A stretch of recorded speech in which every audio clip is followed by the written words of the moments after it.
Hello there, everybody. My name is Nihil, and I'm back with some FSX for you. This time around, we're going to fly the Boeing 757, and this is not a stock aircraft. If you take a look in the video description, there's a link. This is to justflight.com, who they used to sell this 757 they made for 20 British pounds, but they actually now released it for free some time ago. So it's really cool if you play FSX, if you want to fly along with me here.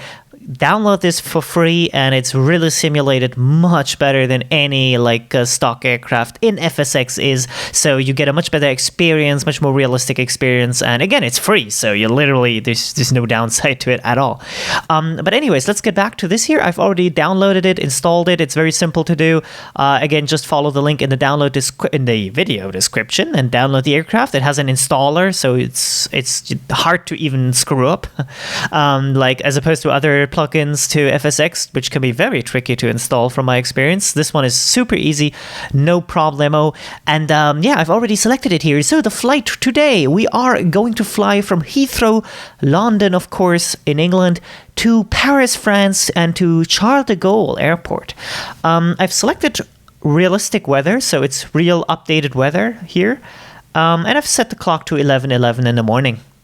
I haven't created a flight plan because that's something we're actually going to be able to do in the cockpit with the flight management computer, or FMC, which is actually simulated in this aircraft. That's one of the many reasons why this is much better than a stock aircraft where this doesn't work. Apart from that, so I haven't clicked flight planner at all. I didn't need to. I haven't clicked anything else. What I do need to change though is in Heathrow, we don't want to do active runway. That's just kind of cheating. So I'm just going to pick the first gate, gate 1, gate heavy, just so we don't spawn on the active runway, because again, that just feels like cheap. I mean, you're all set up at that point. It's a little bit cheating. So anyways, let's click fly now. Alright, and there we are. As always, we need to do first things first, hit the parking brake. So welcome to the cockpit of the 757. This one is going to be in a different style. I don't want this to be as much of a tutorial, because I've already told you everything I know.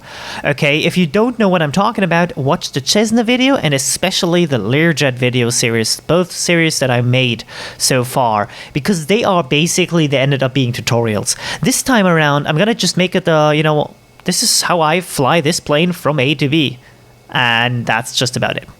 So anyways, we have the systems are all running. This is not a cold and dark setup, so I did skip that step. I guess that's also cheating, but I just couldn't be arsed to do the countless necessary checklists to get this thing running. So right now we are in the 757 by justflight.com. It's a beautiful site. And the first thing I do want to do, actually, the very first thing I do start, I have EasyCA, my camera plug-in here installed, and I've set up some custom cameras for this aircraft. So as you can see, I can move between them very swiftly, which is very nice. First thing I'm going to do actually is to turn on the seatbelt signs and the no smoking icons. Also, we might as well turn off oops, there we go, the taxi lights here.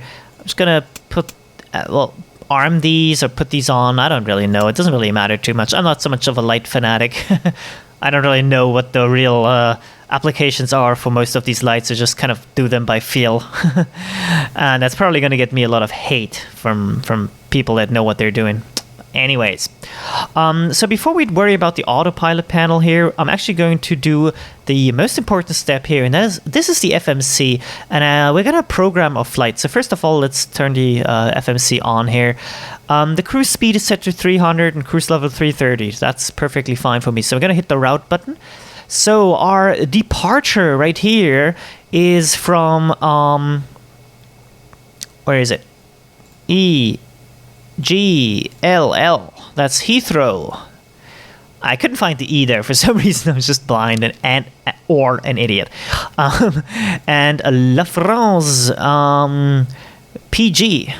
That is Charles de Gaulle. I don't know what the P stands for, but the G probably stands for Gaulle. So that's Charles de Gaulle in Paris, one of the main Paris airports, of course. So then we hit load active, and this will actually load this in as the active, the primary route, the primary flight plan here, as opposed to the secondary, which you can do if you want to divert. But that's not important for us right now. We're going to do this flight.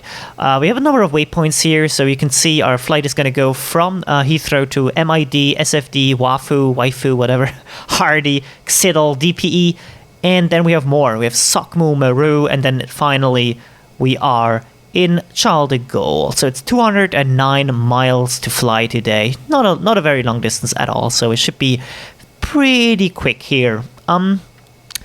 What do we want to do? Well, first of all, I'm going to take a look at the speed and altitude settings. And so we're going to fly at 270 knots at 12,000 feet. So that's a kind of a goal here. It's something I'm just going to memorize. Let's try that again. Memorize. That's how that word goes. This, like behind the throttle quadrant here, the floor panel, it's nothing really we need to do right now. Except actually, if there's something I do need to do, which is interesting. If you fly this aircraft, this might stump you. Sorry. Here we have a warning, and I can't actually scale this for some reason. One of them is parking brake, which is fine, but the other one says TCAS off. This is a traffic collision avoidance system. We need to turn it on. Now, in the 3D view, the button is right here, but you can't actually click it. It doesn't work. So you have to hit Shift 2. This brings up the 2D panel of that part of the cockpit, and then on here there's this button, toggle TCAS. Click that, and that takes care of that problemo. There we go. That's set up. That's good. So let's think about other things we should set up. We can already configure our trim. So let me hit Shift 2 again, actually, because we can get a better view. This is our trim indicator. Obviously talking about elevator trim here. And we do want to use, ooh, that's too much. I like to use just a little bit over 4 units of trim. So just in the center, just above the center of this green takeoff marker here that's unlabeled, but that I assume stands for takeoff trim.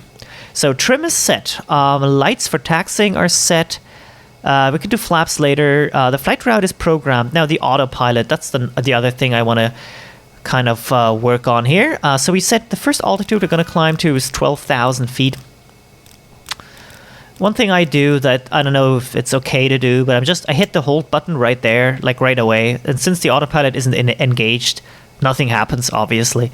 I just like to do that because then I just have to turn on the autopilot with one button press, and then it's there, basically. That's why I like it. Same reason why I armed the auto throttle right away as well. We're going to climb out. I'm just going to say something. I'm just going to say 200 and not that much.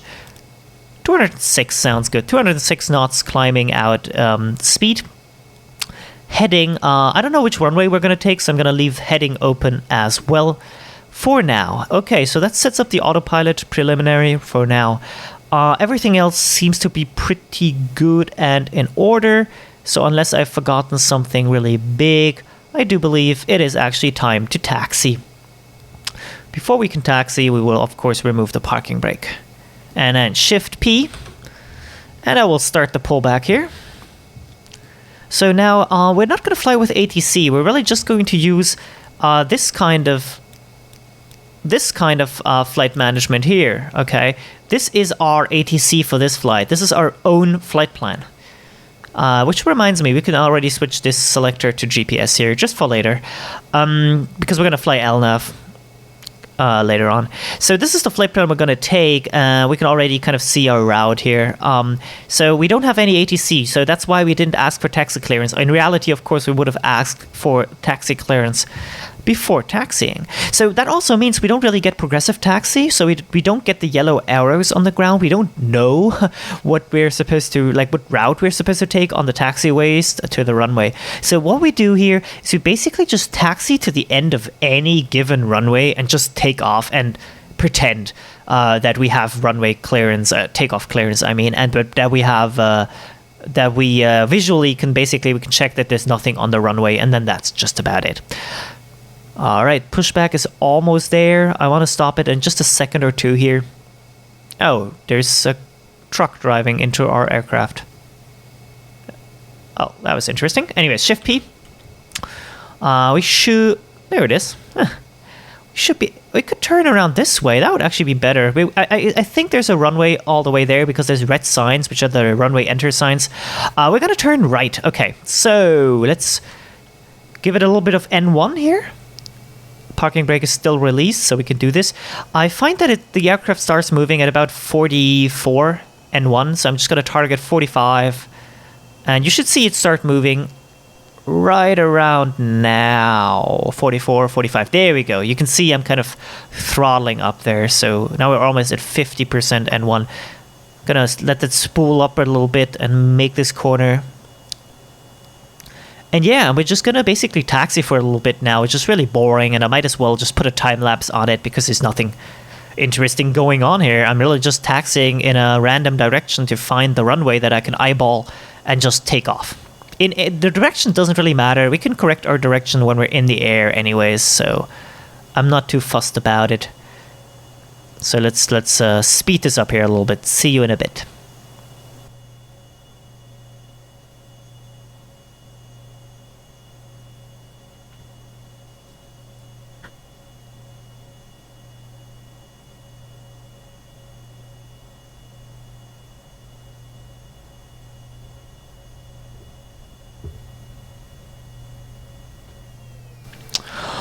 All right, there we are.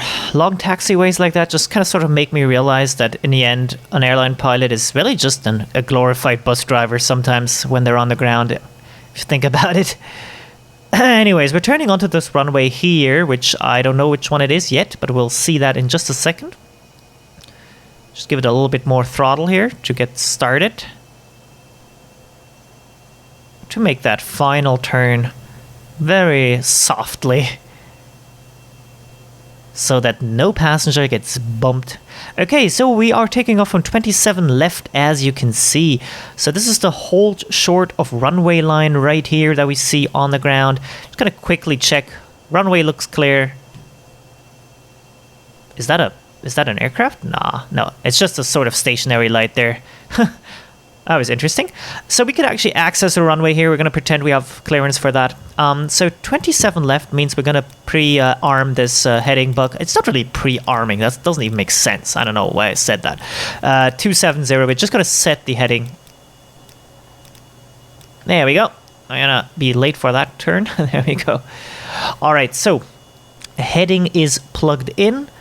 That actually concludes the autopilot setup, and I'm just going to actually line up here roughly, and there we go. Hit the brakes, idle throttle, and pull the parking brake again, just so we're in the clear here. We have a second to think about things. So first of all, things we need to do: auto brakes to reject the takeoff power.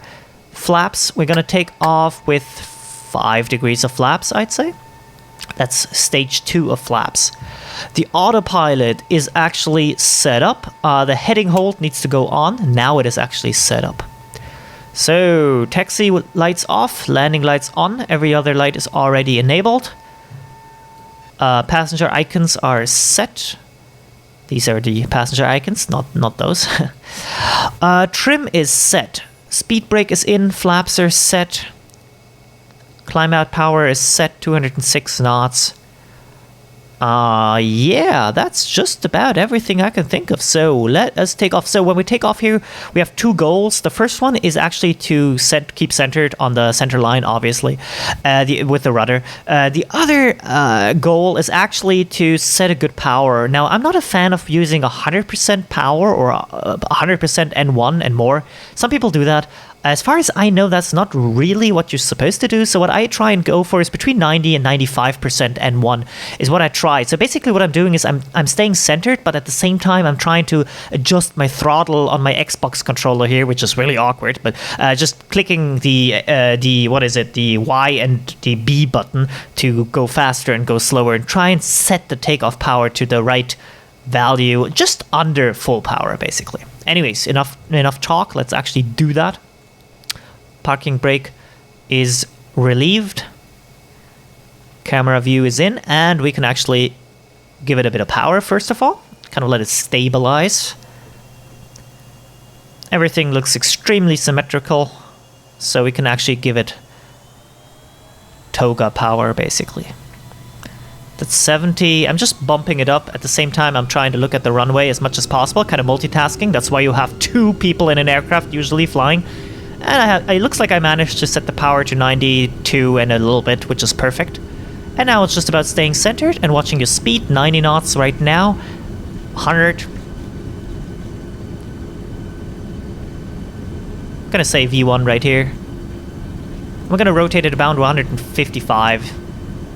She's gonna use a lot of runway here, but that's okay. And since our trim is set, you can notice we're rotating automatically. I don't even have to do anything, but I'm gonna pull the yoke back in addition to the trim as well. Kind of level out at just about 15 degrees. Just like that, 15 degrees, perfect. Very clean takeoff here. And we're just gonna hold this and get the gear in. And get the flaps in as well. There we go. Keep it between 15 and 20. Some people say 17 degrees is good. The autopilot would actually use less right now. It doesn't really matter. Still speeding up, so that's good. Everything is looking great.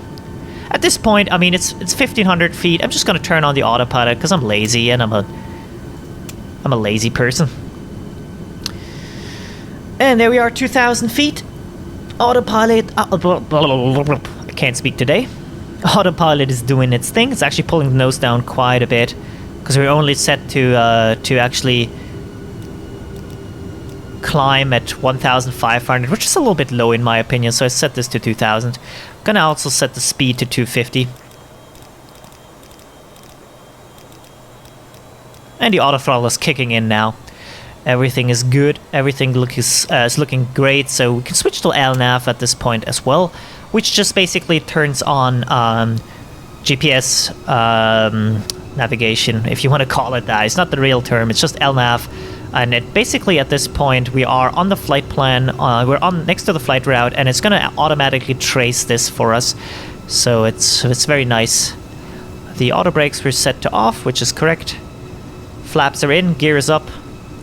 So we are in perfect condition to fly, which is great. Just gonna monitor the instruments here a bit. Speed's 250, which is perfect. Again, under 10,000 feet, we're gonna stay at roughly 250. Yeah. So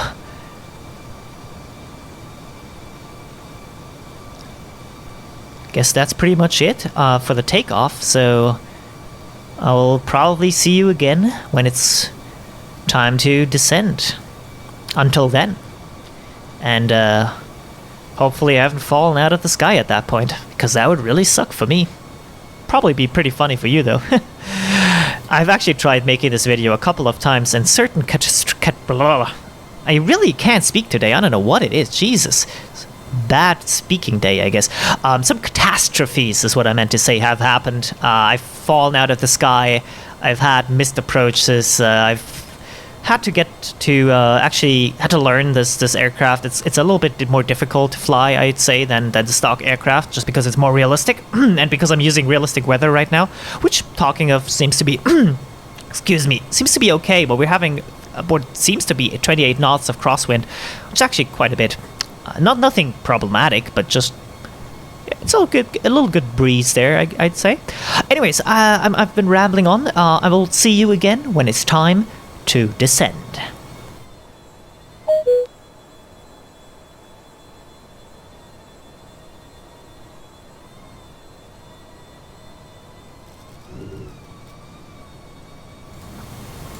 All right, and there we are back. 59 miles to go. So that's the point in time where we can start slowly descending down to 4,000 feet.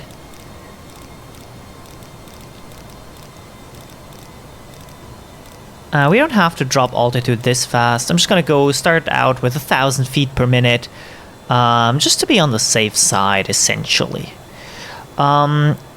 Also, at this point in time, I'm going to show you how we can actually take a look at the ILS frequency. So if you go world map, it will load up the map for us. This is basically our little chart here. If we go find the airport, can't even speak, can't even say the simplest words, and can't even find the simplest words either. Jeez. Anyways, we can find that, for example, 9 left has 109.35. 9 is a good frequency, is a good heading for us at 87. So that works for us. So I'm just going to use this. So it's 87, it's 10935. So we can just hit cancel. 109 decimal 35, 109er decimal 35, and then 087 is what we said. Just put that in here. And this is on nav radio. On nav 1. Jesus. There we go. So now we know how to actually find ILS frequencies without using the GPS here. I believe that's the Seine, the river. So we're getting closer to France here. In fact, it is only 51 miles to go. Our altitude is just at 10,000, which is good. So that means we can actually put on the landing lights again. And we are going to turn on the seatbelt icons again. Just so that the cabin crew can get, or the flight attendants can get the cabin ready for landing here in just, I don't know, 20 minutes. We actually can look at that if we do want to find that out in more detail here. There is the UTC ETA. It tells us at 11:44 we should be at Charles de Gaulle. Also, we are way too fast. Oops. I'm going to go slow down to 235 because we're already past 10,000. Well, we actually, no, we aren't. I just did that just in time. So we are just at 10,000 feet right now. To be safe, let's just drop 1,200 feet per minute. There we go. So right now, I'm just kind of monitoring our distance, which is 45 miles at this point. Let's talk about this as well. We do actually want to, since this is, we're going to fly in at runway heading 087. The runway kind of points this way, okay? So we do want to kind of take off to the right and then turn left. So I'm just going to use the heading bug and do that right now. So we're going to actually divert from our flight plan like this. And just going to hit the hold button here, and now we are actually on our heading bug, and we're going to fly to the right here, essentially heading 175, and then we're going to turn to the runway heading 087 just when that should roughly line us up, and that just makes it easier for our ILS landing system to actually ILS landing system. That what that means is instrument landing system for our ILS to actually do its job and do its job well. As far as altitude is concerned, by the way, we can switch this to nav, so for the ILS landing later on. As far as our altitude is concerned, we are 8,000 feet right now, and we have a distance of 40 miles left to go. I'm very happy with that. I think we can slow back down to 1,000 feet. Even 800 feet per minute should be alright. We don't need to be too low either too soon. It's just not necessary. Apart from that, for our landing, there's not really very much we can do at this point. We can set flaps to 5, so let's use flaps 5 right now, which will allow us to kind of slow down here. In about 10 miles, we kind of want to slow down to maybe, say, 190 or 180, something in that area. Yeah, so everything else is looking good. We're just wasting time at this point. We can actually zoom in here a little bit if I can turn the dial in the right direction. So this way we can kind of see what we're doing here. Okay, let me show you. We're flying this direction, 168 right now, even though the autopilot is set to 175. Don't ask me why it's 7 degrees off. That seems a little bit drastic, but anyways, maybe that's because of the crosswind. And this is direction 90, essentially 090, which is roughly the runway heading. So when we are, okay, right now we have this line segment, and if we are here, roughly here, this line segment will line up with the runway, with the airport that is, and at that point in time, or just before, we will make that turn with the heading bug to 087, and that should line us up beautifully. We could also, actually, if I grab my gamepad, which I haven't used in a while because this has all been autopilot flying, I could push this button here. It's the nav1, the audio selector, so basically we'll get a beep if we end up being in the ILS frequency range, which is really good. Let me quickly check that taxi lights are off. Every other light is on, including landing lights. So lights are perfectly set for landing. There's nothing else we have to worry about as far as lights are concerned, which is always good. Just monitoring. We can actually go down to just 500 feet per minute and just kind of soften the whole descent, because we're already at 6,000 feet, just 2,450 feet to go at this point, and we're still 45 miles away, which is quite a bit of distance. So we don't need to rush things at all here. So let's just check we have the correct frequency. 109er decimal 35, runway heading 087. We are in nav mode and we're flying on heading hold, so everything is looking good and prepared. I believe in, I'd say 10 miles we might catch the first glimpse of the ILS beacon signal. We'll see what happens there. Could show us some additional information here as far as the engines are concerned, but we don't really need that. Don't really need that right now.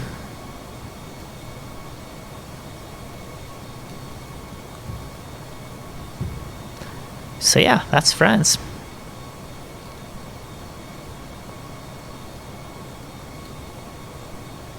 I like the path that this river, which I assume this is the Seine. The path that this river takes is just incredible.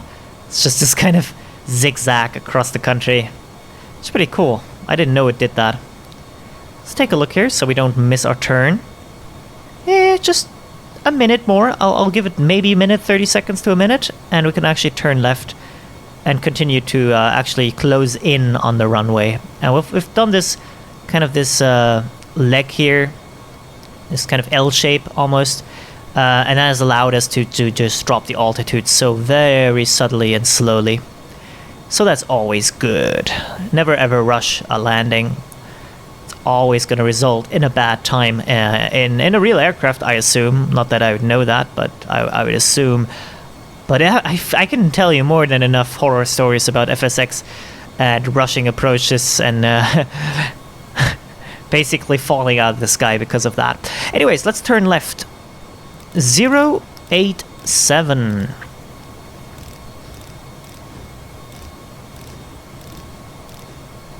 And there we go. And then we can confirm here. I'm just gonna basically play with this, just kind of change it so we're lined up with the airport here. Essentially just flying direct to airport right now. We could also program our FMC to fly direct to airport, but we don't really need to do that. I like to stay with the original flight plan. It doesn't really matter too much.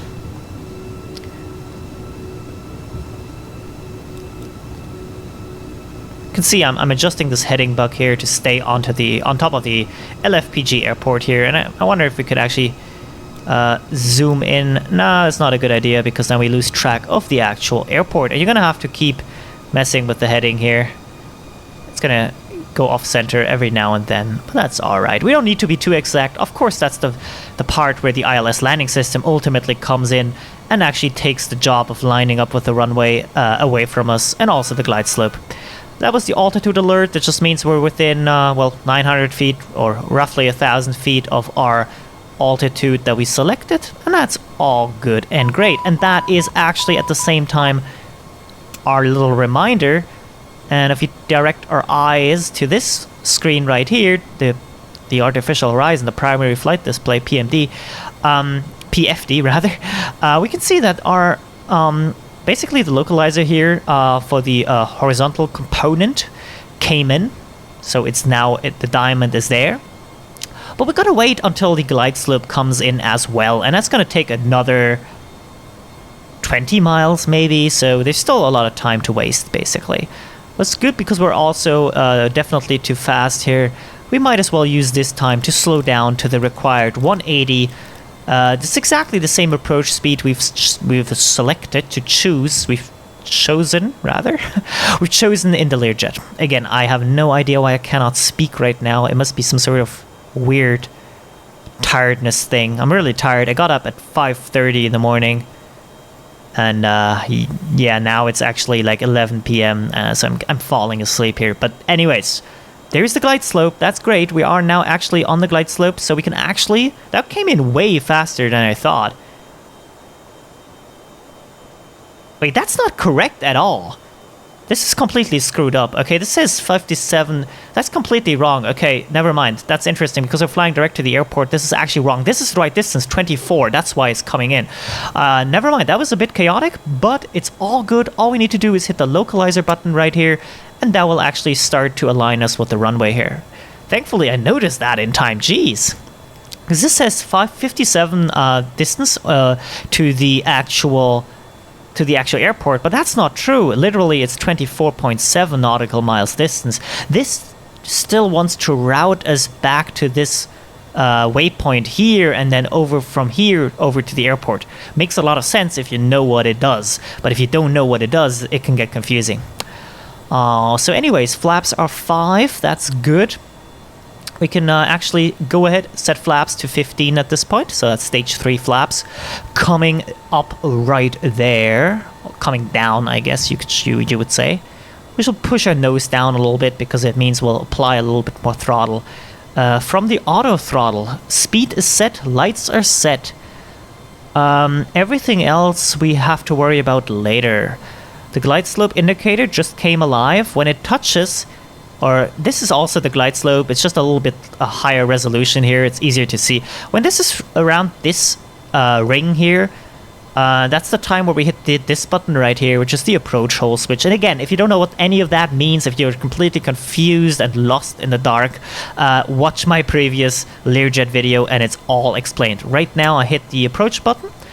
And this allows the autopilot to not just overwrite our heading, but also to overwrite our altitude as well.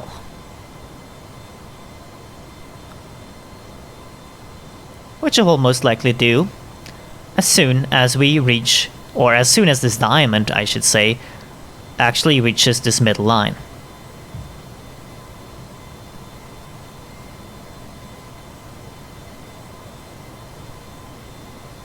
And it's not doing that. That is beautiful. That is incredibly cool because that just means that this thing bugged out again and we're gonna have to land manually. Oh boy. Set auto brakes to 3. Arm the spoilers. Flaps 20. And let's lose some altitude really fast. Actually, pull the speed brakes. Auto throttle speed 140. It's not going to be nice. This is not going to be a beautiful landing. I can guarantee you that. Actually, this is...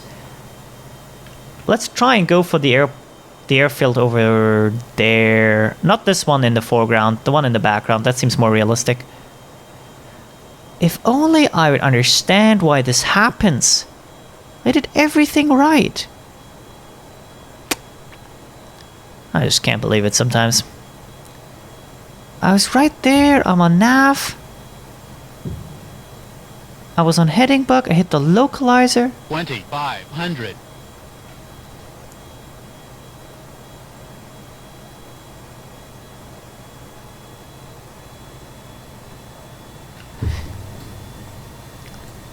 Speed brake back in.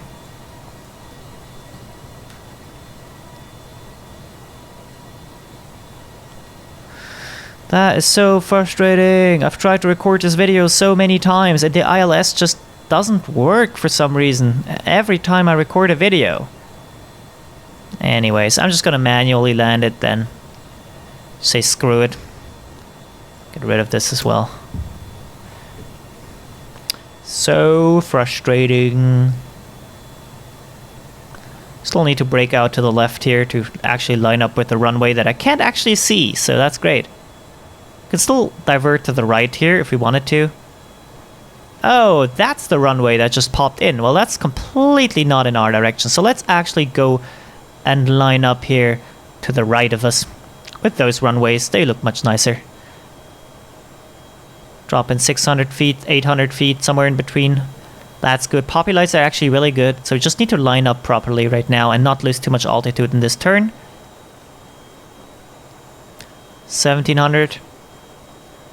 Gear down. Almost forgot that. That would have been catastrophic. We're a little bit low. I just wish I knew why the ILS failed so hard. It's really frustrating.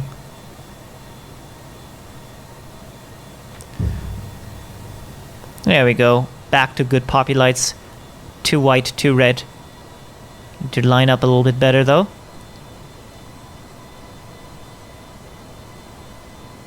Poppy lights are like your lightsabers. Not lightsabers. Although they can also do that role, I guess. They're also your lightsabers. Lifesavers, that's what I mean. Getting a little bit too high here, so I'm dropping altitude again. 1,000 feet over ground. Runway seems to be at about 100 feet over sea level, so that's okay, that's good. We're looking pretty decent here. Let me line up the view a little bit better so you can see that we're actually relatively well lined up and poppy lights are doing great. This is actually a skillful landing, and I didn't want to do any skillful landings. I just wanted to click the ILS button and be done with it. 400. Auto throttle off. 300. Oh, we need to move a little bit to the left here. There we go. Height is perfect. Light slope is good. 200. Just need to line up a little bit better. It's just not easy. That's good. 100. Idle throttle. And touchdown. 50. Soon. 40. 30. 20. 10. There we go. And touch the front wheel down as well. There we go. That wasn't too bad. What a nightmare. I have no idea why the ILS failed, but I guess I just had to show you that I can sort of land the aircraft like without big casualties, everybody dying and everybody on fire and stuff like that. Anyways, so yeah, thank you for tuning in. I would want to investigate why the ILS didn't work, because I did exactly what I've done before, and usually it works. Sometimes it did bug out though. So if you know anything about that, let me know. But yeah, that was an actual air emergency there. Disaster could have strucken, but it didn't happen thanks to my amazing power of playing a video game. Anyways, thanks for tuning in. Until next time, my name has been Nihil. Safe flights, even though it's just FSX. Stay safe, and bye-bye.